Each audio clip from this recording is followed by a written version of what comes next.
honestly, that is one of my all-time favorite proverbs, and I whip it out for all kinds of reasons when I want to. But so good morning again. I'm Charme Robarts. I forgot to tell you my name for those of you who are visitors. I'm pinch hitting for Tom McDermott. We miss him today, and we say hello to him, as well as hello to all of those who are watching us online. That's pretty cool. Now, I don't want any of y'all to stay home and watch online because it feels so good to have the chairs filled up. It's great to be together.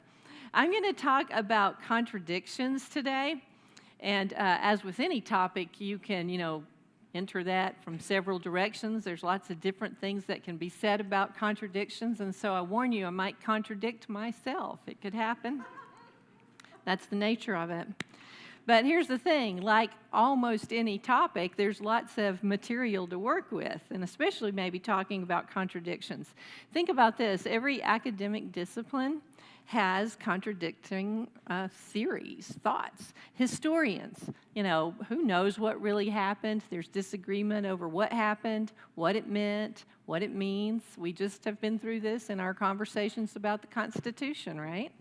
And even though that song from Hamilton is so popular and so great, The Room Where It Happened, I think that room must have had a foggy window because nobody can really tell what exactly happened when we talk about history.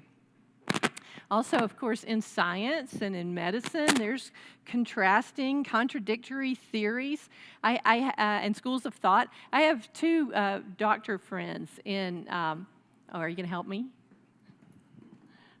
I have, thank you. Now talk. Thank you. You got it? Are we okay? Okay. That's okay, Austin. Yeah, thanks. So I was talking about contradictions, of course, in the field of medicine and science. I have these two friends in Dallas who are doctors. One is a surgeon, the other's an internal medicine guy. And so the joke between them is, yeah, he'd like to cut you, I'd like to send you to the pharmacy. So, contradictions and how to deal with this. And then when you think about all the intense marketing there is around medicine and around nutrition plans, it's hard to know what's right, what's best for our bodies. Sometimes we don't know. And now here is the surprise. Believe it or not, there are contradictory ideas in politics and religion. I know. It's hard to believe, isn't it? Politicians say one thing and do another. Churches, not just preachers, churches say one thing and practice another. This is how it is among us. So then there's our personal relationships, which are very troubled by contradictions. We agreed on this, but you did that. I said I wouldn't do it, but I did. All of these, plus the internal contradictions that we all walk around with. The things we intend to do and we don't. The way we intend to behave and we miss the mark. We hear things coming out of our mouths that really don't measure up to our values. So we understand this about ourselves, maybe. Well, now, before we go on to more serious things, some contradictions are actually kind of funny. I don't think I have any slides for this, do I, Xavier? I do. They fixed it again. So look at this. See, this is really great. I mean, posted writ large. I mean, if you can't see it, touching wires causes instant death. $200 fine. I don't even know what that means. And then, hang on just a second on this one. So you go into a gift store, right? And you can buy some little stones, and they have lovely messages on them, right? I have one in my bathroom that has peace on it. And then you can find one that says, nothing is written in stone. There you go. I know. Those are silly. But here's a really good one. So my little brother's about 4 years old, right? And he's standing on the cab of my dad's pickup truck. It's really high. It's too high for a 4-year-old, Ella. He's up high. My mother is determined that he needs to get down. She's yelling at him. She's fussing at him. He's not getting down. So finally she says, all right, if you fall and break your legs, don't come running to me. So, It would really be great if all contradictions were funny. But sometimes they drive us crazy. Sometimes they leave us anxious and angry. And getting a clear vision gets really hard. It's just not as easy as the cheerful song that Brad and I considered when we were planning. I can see clearly now. Oh, would that it were so easy. I love the song. It's just that it's not that easy, right? You guys remember in Fiddler on the Roof how that Tevye would talk to God in impassioned prayers. And when his eldest daughter is going to marry the tailor, we hear him saying, on the one hand, he's a poor tailor. What kind of match would that be? On the other hand, he's an honest man. On the other hand, he has absolutely nothing. On the other hand, things could get better for him. They cannot get worse. And then when his youngest daughter marries outside of the Jewish faith, we hear him agonizing, accept them. How can I accept them? Can I deny everything I believe? Can I deny my faith? On the other hand, can I deny my own daughter? Sometimes the stakes are high when we're thinking about contradictions. For us in this room, maybe the stakes are high because we wonder if we should let our son figure it out for himself, or should we help him? That could be a very big question, and either way seems good. In relationships and in jobs, should I stay or should I go? Hey, there's another song. Should I stay or should I go? Both of those paths could be good. We wonder sometimes, should we speak out about something that we know is wrong, or would it cause more trouble? Sometimes the stakes are high. And here we are in an election year, and there are contradictions among the candidates about what is the best way to solve our problems of housing and health care. What are the best policies around economics and foreign policy? There are conflicting stories and theories and contradicting ideas and stories, and it's hard to know what to think. We like one candidate on one thing, not so much on another. We question our news sources, or at least we should. And we can get so caught up in the drama of contradictions. Maybe we end up thinking that we know more than we think we do, and yet we speak anyway. Does that ever happen to you? Maybe we haven't taken much time to learn, but nevertheless we speak. These contradictory feelings and thoughts. Recently, I was on a panel discussion about guns in places of worship. There were lots of important things said there, and some of them were opposites. And throughout time, the church has struggled with opposing, contradicting arguments that sounded good to people on both sides of the issue. In our denomination now, of course, we're contradicting each other on accepting various expressions of human sexuality. This is the water that we swim in. Now, that story that Mary Ellen read about Jesus healing the blind man can be useful. It has an important truth if we don't rush too quickly past it. At first, the man's vision is kind of fuzzy. He said, yeah, I can see, but men look like trees, not exactly a clear picture. Now, usually we're so anxious to get to the part where he is finally healed. We breeze right through it. Oh, maybe we'll slow down and talk about the oddness of the parable. I mean, what's up with the spitting and the double touch and all that? But what we want to do is to get to the part where he can see clearly. I mean, presto, that's what we want. But maybe we're missing something really important if we move there too quickly.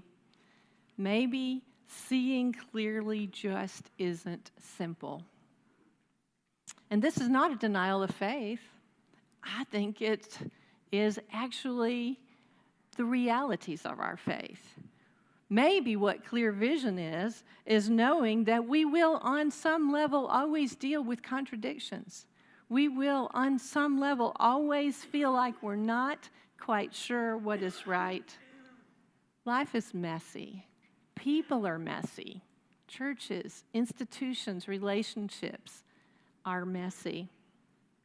As Corinthians says, we see through a glass darkly.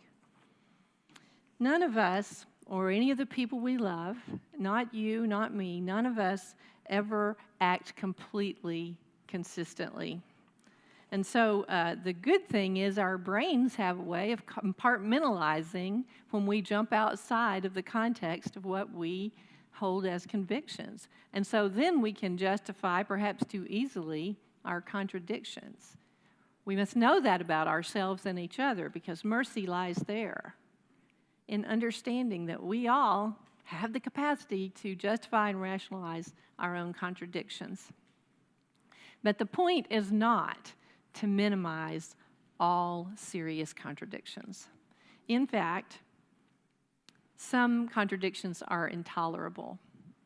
An important example of this is when people are trapped in bad situations by an abuser whose contradictory behaviors, I love you and yet I hurt you.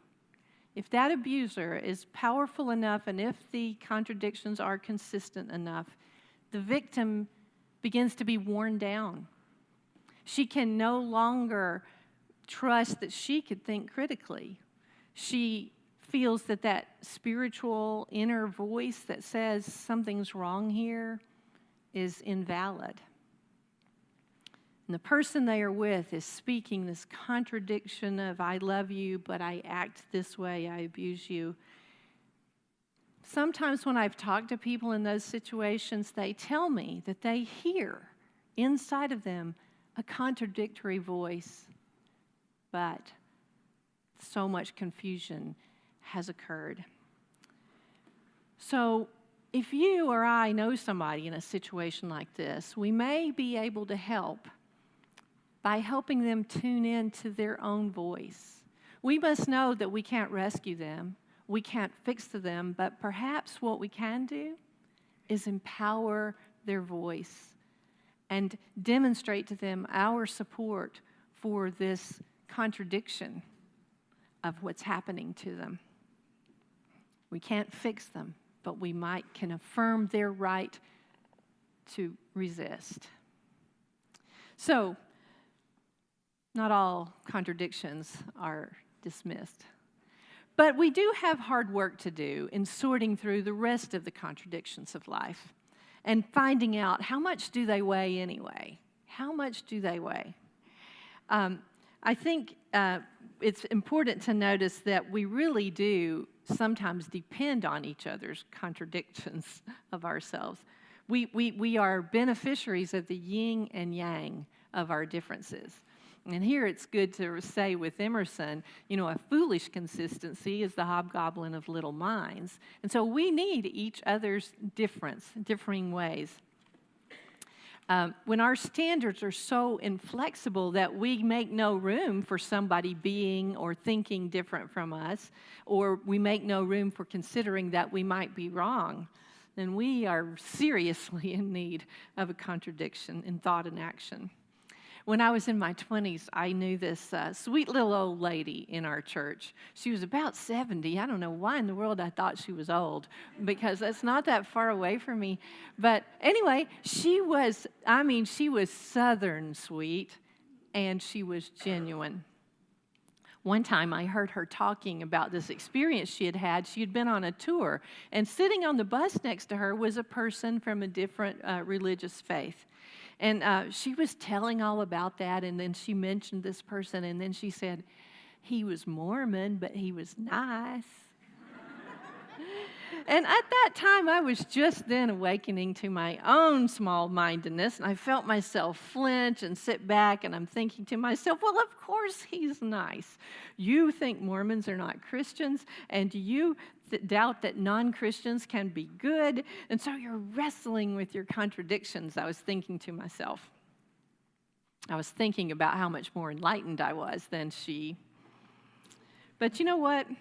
looking back on that, I see, as I said, that I, was barely awake myself, and I still probably am only barely awake. But the good thing about that whole story and stories like it is a contradiction woke her up, and we all need that kind of thing. In our close relationships, spouses, lovers, friends, family, we can count it a grace that people are a little different from us, that they may think and be opposite from us. And hopefully, that same grace comes back to us when we demonstrate, our appreciation for the yin and yang of the way we live together. So, what do I want for us here at 1111? What among the many things that we say each week about what's important about us being us?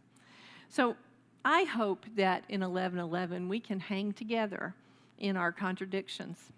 I hope we can be people who go out from here showing the wisdom of doing just that. That comes from knowing that sometimes I'm wrong and sometimes you're wrong and sometimes we're both wrong. Sometimes one of us will be the instigator of some contradiction that moves us along to a little better place than we were. Sometimes that'll be somebody else's job.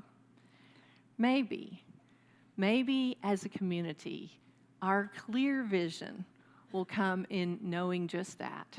This is how God works among us, however messy it is. Amen.